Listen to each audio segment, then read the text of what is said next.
Yo, what's going on YouTube? XGP here, bringing you guys another video. If you guys are new here and you enjoy reviews and previews, and now I'm doing a live reaction video for the Sea of Thieves Season 11, you guys should definitely subscribe.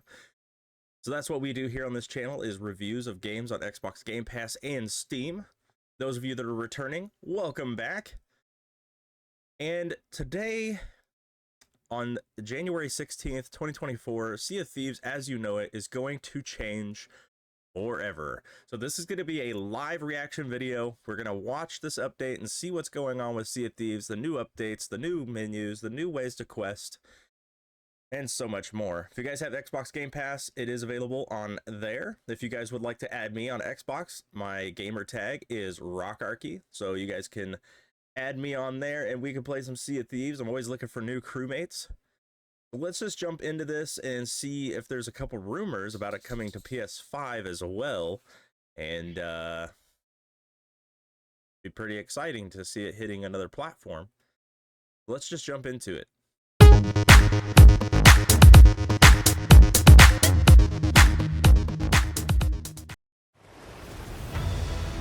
In Sea of Thieves Season 11, the waves of change are rolling across the seas.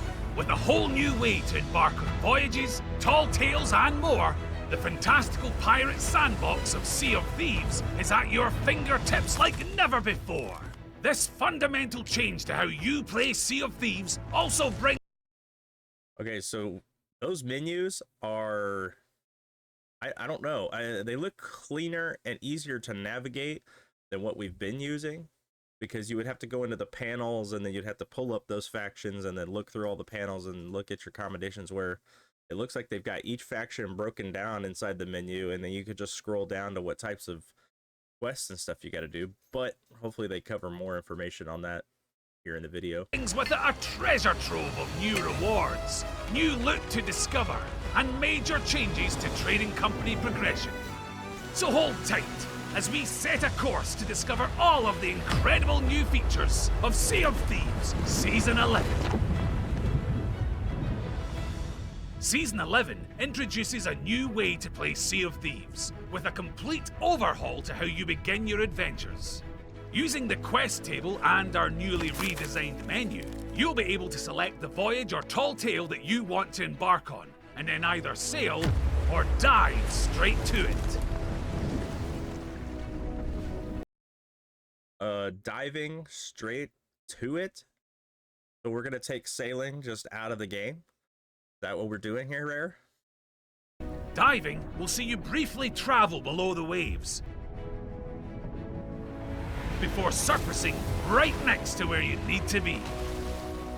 This allows you and your crew to start the exact experiences that you want to play and get to them quicker than ever before.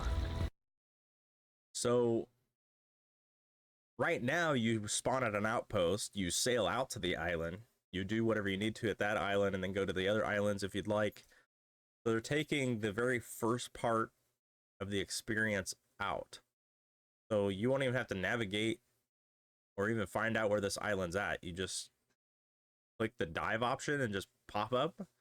I guess that's going to fast forward it and make it easier for newer players so they don't have to learn the map and know where these maps, like these quests, are.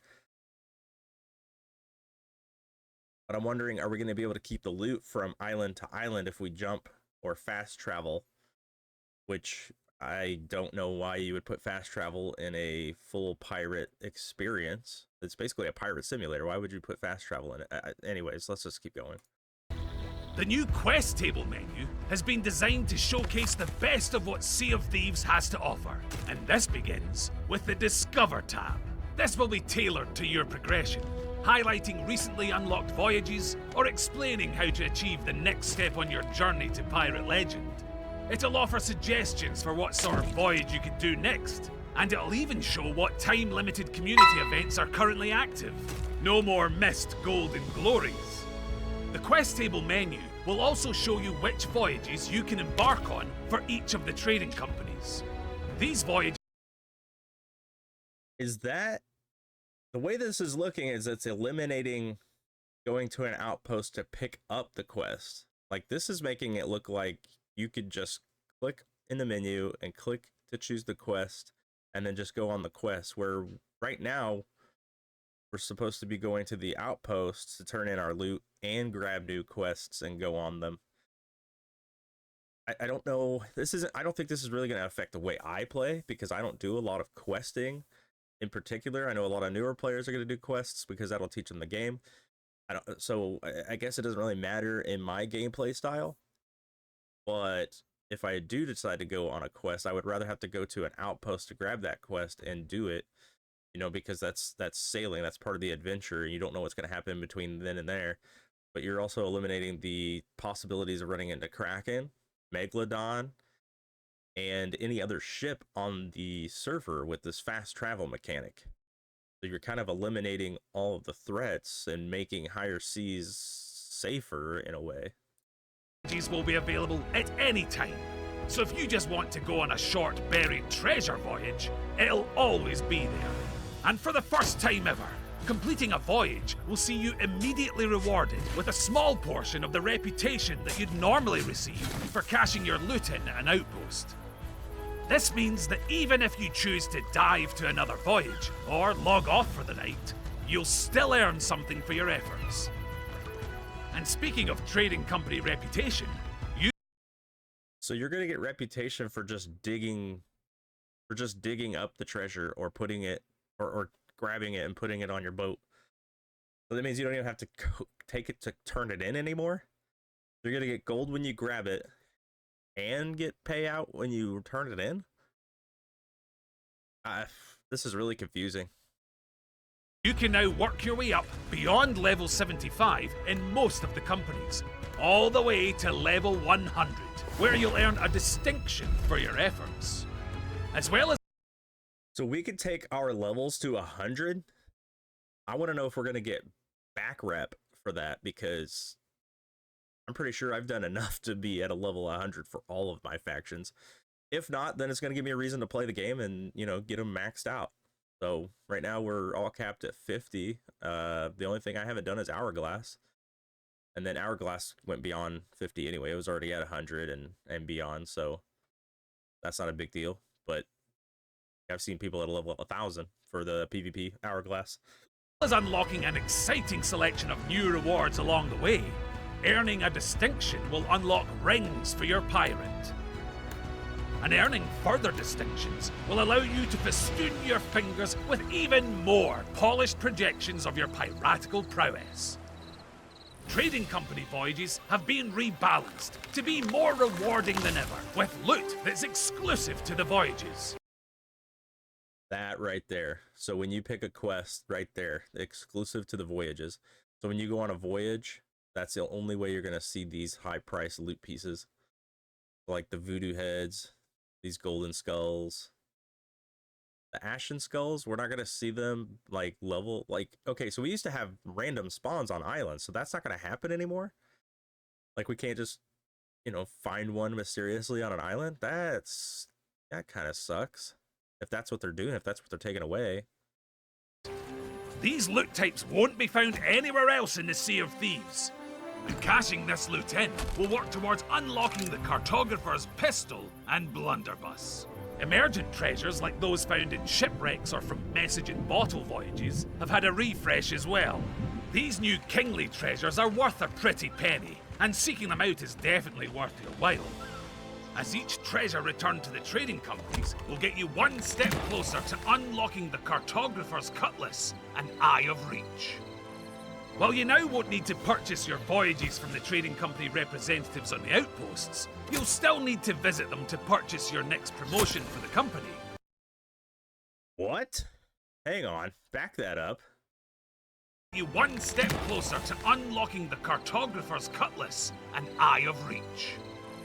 While you now won't need to purchase your voyages from the trading company. So we do not have to go to the trading companies to get new voyages. We don't have to pick up the quests anymore. We can just stay on our ship and just start another quest. The representatives on the outposts, you'll still need to visit them to purchase your next promotion for the company. They're okay, so the very beginning of Sea of Thieves. So 2018 is when I started playing this. So before Game Pass, before there were digital copies. Like I have my physical copies hanging up on the wall. We had to pick up the quest at the outpost, go to an island, get that stuff, kill whatever we needed to do, do X marks the spot, and like collect each piece one at a time, put it on a ship.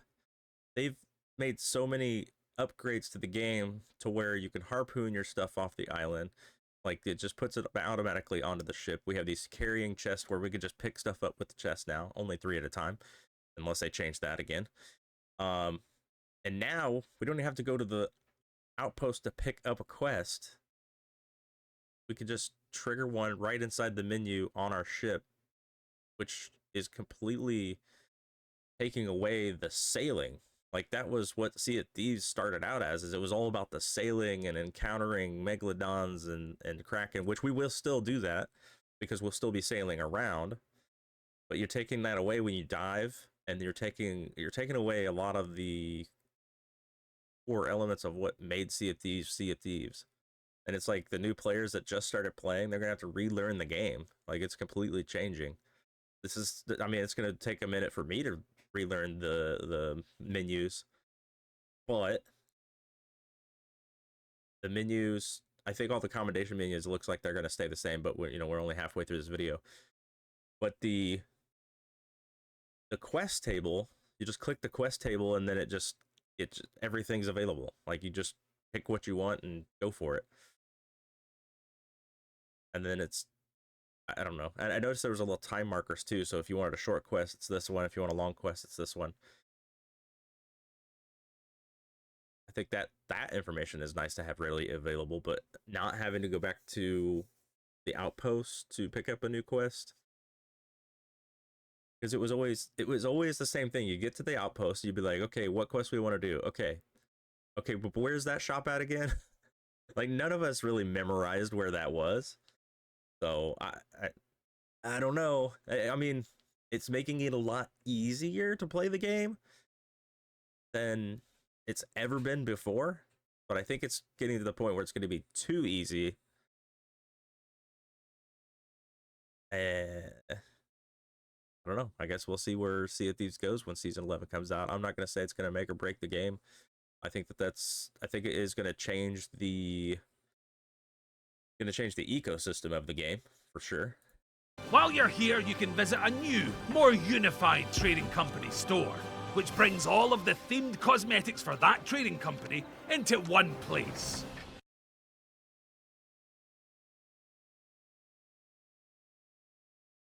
Okay. Yeah, because we used to go to the shipwright. No, we didn't. Where did we go to get these again?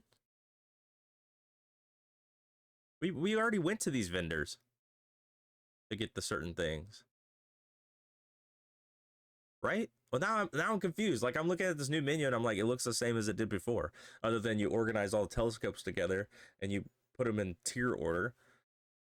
Like, okay, so like right here you got a $700 or 700 gold watch, but then the top tier is a 3,500, and then this banjo and these instruments are all specific.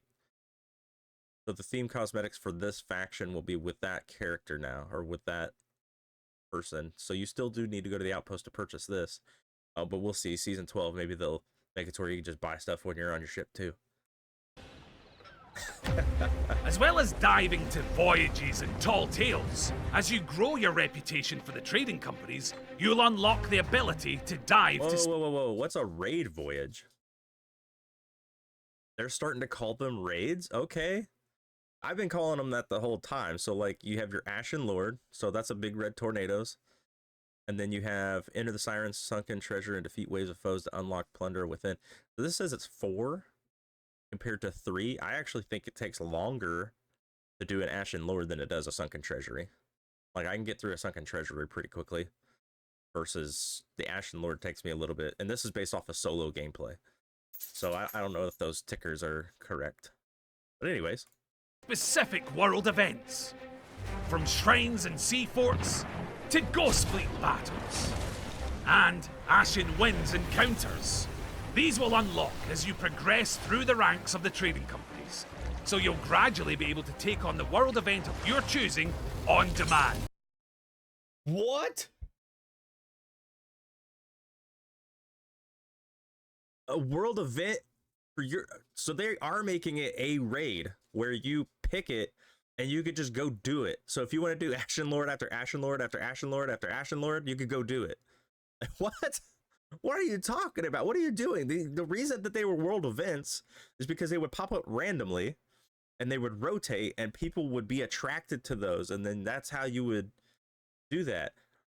It's obviously going to be to where when the tornadoes popped up, other people can see it. But now the mindset is that, okay, another crew chose to do that. Let's go over there because they're trying to do an Ashen Winds right now. But at the same time, we could trigger our own Ashen Winds.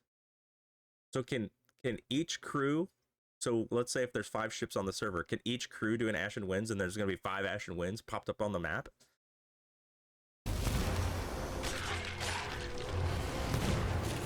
You'll be doing these raid voyages on behalf of the trading companies, so all of the loot that you earn will be related to that trading company. That's different. So these chests with these diamonds, those are new, and those will be coming in the new season. So it's kind of, that's actually pretty awesome. So if you put up your emissary, you know that all the loot you're grabbing is for that emissary. So if you do the gold hoarder, but now I'm thinking, is each faction gonna have their own different world event, or can you pick your faction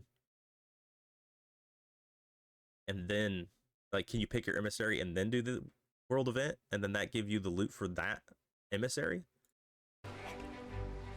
And for the captains of the Sea of Thieves, as you progress with the trading companies, you can net some fancy themed ship crests too. A word of caution though. Fancy ship crest, that's cool. Word of caution though, while you can go on your merry way diving. While you can go on your merry way diving between voyages, tall tales, and world events, any loot that you have on board will be left behind when you do so.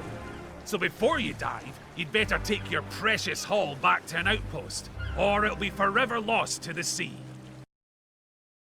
I like that aspect, but the way that they've designed it is that you can go to the island. When you grab this loot, you apparently get rewarded for it, a participation trophy there, and then you can just dive and go to the next island, do that island, touch that stuff, or undig it. How, I don't know when it triggers the reward. I'm assuming when you dig it up is when it rewards you.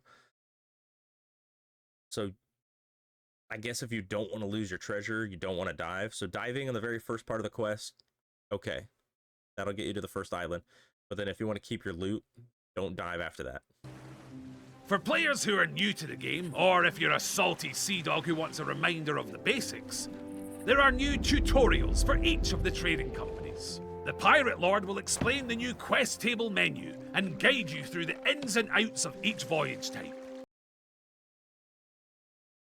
That is helpful for new players to be informed of each faction. I know they don't call them factions, that's what I call them personally. But so factions, like each voyage type being learned separately is really good, so then you'll know like what kind of quests you can go on for those.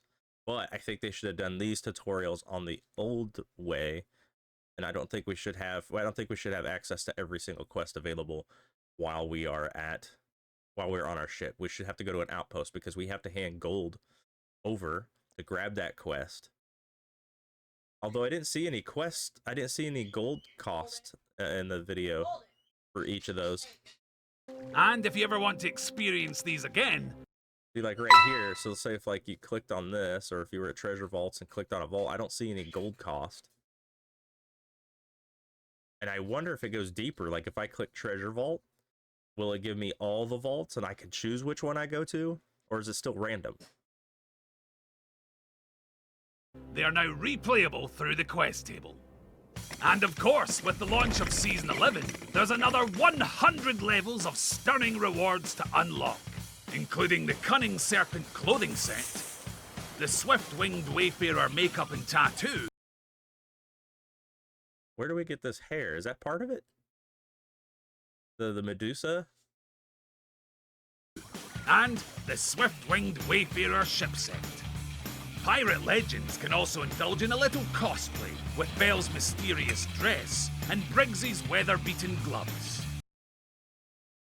Okay, so the gloves are going to be available because we already have the jacket, the hat, the mask from previous quests. Skull Siren Song is your mask. So now we're getting the gloves. There are new emissary rewards too, with some rather fetching lanterns and speaking trumpets. And if you're browsing the outpost stores, you'll find the newly added Maestro clothing set, the ideal getup for melodically minded marauders. There's also a brand new plunder pass, available as an... Okay, so let's look at these. I like that. It's like got a ceramic or a stained glass look to it. Like a fancy cathedral looking thing. And we got some like turquoise. It's kind of Aztec looking in a way. Except for this, that does not match this. Usually they're pretty good at matching the themes. Like I see some red in this, no red here except for right there at the bottom. And then down here we can't really see because of the closed captions. So 1, 2, 3, 4, 5, 6, 7, 8, 9, 10, 11, 12, 13. So you get 13 pieces if you do the paid plunder pass, which is usually 999 pieces, so it's about $10 real money. Optional purchase, where you can earn some dazzling premium items, including the Well-Traveled Trader clothing and the Well-Traveled Trader Collector ship set. And over in the Pirate Emporium, we've got the Boar Hunter ship set, weapon set, and clothing. You can also start your journey to peak physical pirate perfection with the new Exercise emote bundle. And you can celebrate the start of a new year with the Collector's Lunar Festival. I like the gold and everything, and I like this golden dragon. See how like this is all like gold and red. The set in the plunder pass doesn't match. Like it's blue and white and gold, and then a little tiny red on the capstan, and then dragon sails and figurehead. Plus, you can grab the Paradise Garden Eye of Reach for free. With the new features added in Season 11, you now have more control over each session of Sea of Thieves. So get ready to explore the seas the way that you want to, and dive. See, that was where you've lost your core of the game. We didn't want more control over the game because the uncontrollable elements is what made Sea of Thieves Sea of Thieves. I don't think that it's going to drastically change a lot of the gameplay, but for those that want to loot an island, dive, loot an island, dive, loot an island, dive, I'm kind of wondering if it's even rewarding enough to do it that way, or if it's still more rewarding to take the loot and turn it into the outpost. Dive into a rebalanced and more rewarding experience with Sea of Thieves Season 11. All right, so that is going to be releasing January 23rd, and I'm excited about seeing new things come to Sea of Thieves. I don't know if I'm excited about that so much being the new thing that's coming to Sea of Thieves. I was hoping more of a story-based quest or something new for us to do. So I don't really know, but I don't know. So yeah, so that's the new Sea of Thieves Season 11 update. So what are your guys' thoughts on the new season? Do you think it's going to be a good change or a bad change? You know, leave your comments below. And if you guys enjoyed this video, be sure to subscribe and like. You can also join me on twitch.tv/xgp_rockarchy. Watch my play live every Monday, Wednesday, and Thursday at 8 p.m. Eastern Standard Time, as well as Sundays at 11 Eastern Standard Time, 11 a.m. Eastern Standard Time, playing a wide variety of games on Xbox and Steam. I hope you all have a wonderful day. And again, thank you for watching.